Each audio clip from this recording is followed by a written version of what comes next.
Rahayu, Rahayu, Rahayu Sagung Dumadi, Om Swastiastu, Namo Buddhaya, Salam Kebajikan, Salam Hong Ulun Basuki Langgeng. Assalamualaikum warahmatullahi wabarakatuh. Pemirsa Cahaya Batin, pintu gerbang kesadaran bangsa Nusantara. Ketemu lagi dengan saya, Taufik Monyong, di Wedar Aksara Jawa di dalam memahami nilai-nilai hidup dalam pemahaman filsafat Jawa. Dan hari ini saya akan membahas tentang aksara do, tukur wekasane endek wiwitane. Untuk bisa sampai di atas tentu dimulai dari dasar. Ya, salah. Untuk menuju ke atas dimulai dari dasar, atau penyebutan secara hakiki adalah mengenal yang ada di dalam diri kita yang paling dasar dan mengenal yang paling atas, atau mengenal di mana tempat yang paling atas dan di mana tempat yang paling tinggi, yang paling bawah. Jadi do tukur wekasane ndek wiwitane. Untuk bisa sampai ke atas atau di atas tentu dimulai dari dasar. Hari ini saya ingin menyampaikan peristiwa pada saat, karena satu hari ini penuh saya berkegiatan di kantor Dewan Kesenian Jawa Timur, memberikan sebuah pembelajaran bersama dalam rangka memahami apa fungsi dari kehadiran pemerintah sebagai fasilitator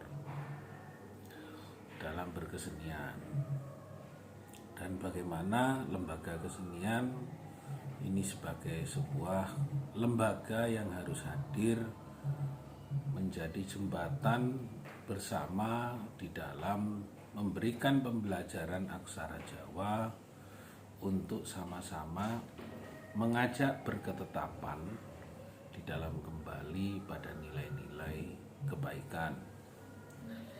Kami sudah mengundang beberapa tokoh seniman dan budayawan. Kami telah mengundang para pelaku seni yang ada di hampir kira-kira 13 kota kabupaten, 14 kota kabupaten, di mana pada saat itu dan pada hari ini juga kami sudah menyampaikan bahwa pesannya adalah bagaimana kita akan mengajak seniman-seniman yang ada di desa-desa, di kampung-kampung, di kabupaten kota untuk eksis di tengah sebagai pusat metropolitan di ibu kota provinsi Jawa Timur, dan nanti bisa ke tingkat nasional. Apa yang ditawarkan yaitu kami membuat sebuah sistem aplikasi untuk menunjukkan di mana tingkat seorang seniman mengenalkan tentang nilai-nilai kehidupan yang baik. Nanti akan pasti ada pertanyaan, kenapa seorang seniman dihargai dengan murah, mengapa seniman dihargai dengan tinggi? Itu tergantung dari bagaimana aksara do tadi, tukur wekasane endek wiwitane. Seorang seniman yang menawarkan nilai-nilai kehidupan, nilai-nilai intelektual dengan menunjukkan sikap dan jati dirinya dengan sempurna, pasti dia akan mengalami sebuah proses komunikasi dengan publik akan lebih intensif dan banyak. Dan jika ketika seniman tersebut mungkin saja masih dalam tahap belajar, namun kita sudah coba menawarkan hal tersebut, maka yang terjadi mungkin para pelaku seni akan diajak untuk hanya menyelenggarakan kegiatan. Jadi ada seniman yang penyelenggara kegiatan dan seniman sebagai pelaku seni yang menawarkan tentang nilai-nilai kehidupan yang menuju kepada ke arah kebaikan.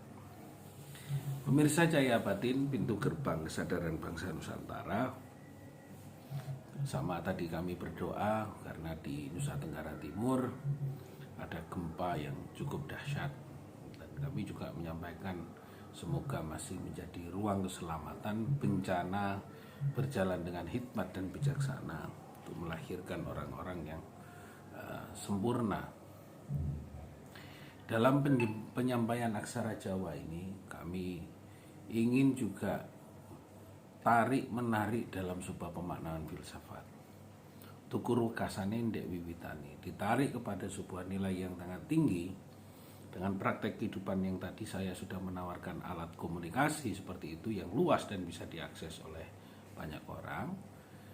Ditarik kepada bangsa yang seharusnya kita juga belajar dari sana, maka bangsa ini akan menjadi bangsa yang besar, tapi harus belajar dari sebuah peristiwa yang mendasar. Apa peristiwa yang mendasar hari ini? Kita belajar dari peristiwa peringatan-peringatan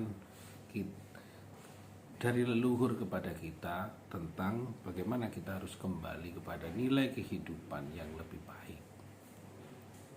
Saya berharap bahwa ke depan para pelaku seni, para seniman, para tokoh, nanti bila ke depannya dengan peristiwa bencana, musibah, atau wabah yang seperti ini menjadi pembelajaran yang dasar, maka kita juga akan belajar menjadi orang yang akan tinggi karena berkhidmat kepada sebuah peristiwa yang akan datang menjadi pintu dari nilai-nilai berkehidupan yang lebih luas.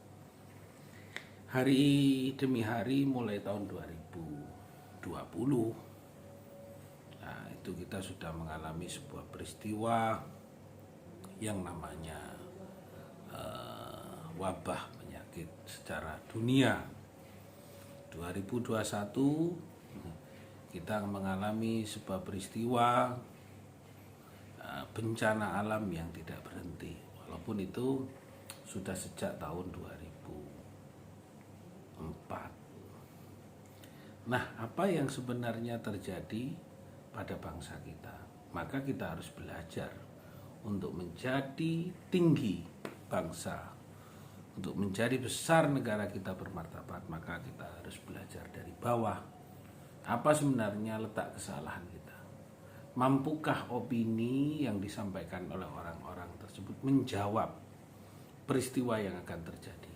Banyak sekarang itu ada hoax atau informasi yang salah, ada juga sengaja membuat informasi yang keliru, atau juga membuat informasi yang menafikan pada kebenaran dan ketetapan Allah, ketetapan Gusti Kang Maha Suci Karya Jagat. Ada manipulasi dari manusia yang sebenarnya manusia itu sendiri tidak tahu apa yang sebenarnya terjadi dan apa sangkut pautnya dari peristiwa yang terjadi dari bencana ini.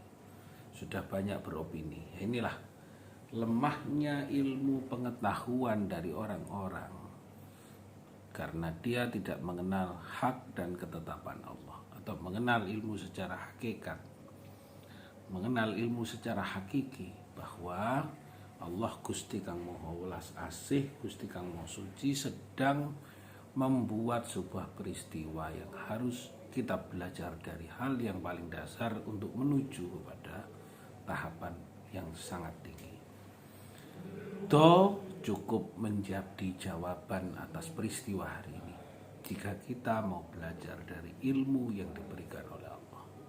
Terima kasih. Semoga bermanfaat. Rahayu, Rahayu, Rahayu Sagung Tumati. Om Shanti, Shanti, Shanti. Wong ulun Basuki Langgeng. Salam, wassalamualaikum warahmatullahi wabarakatuh.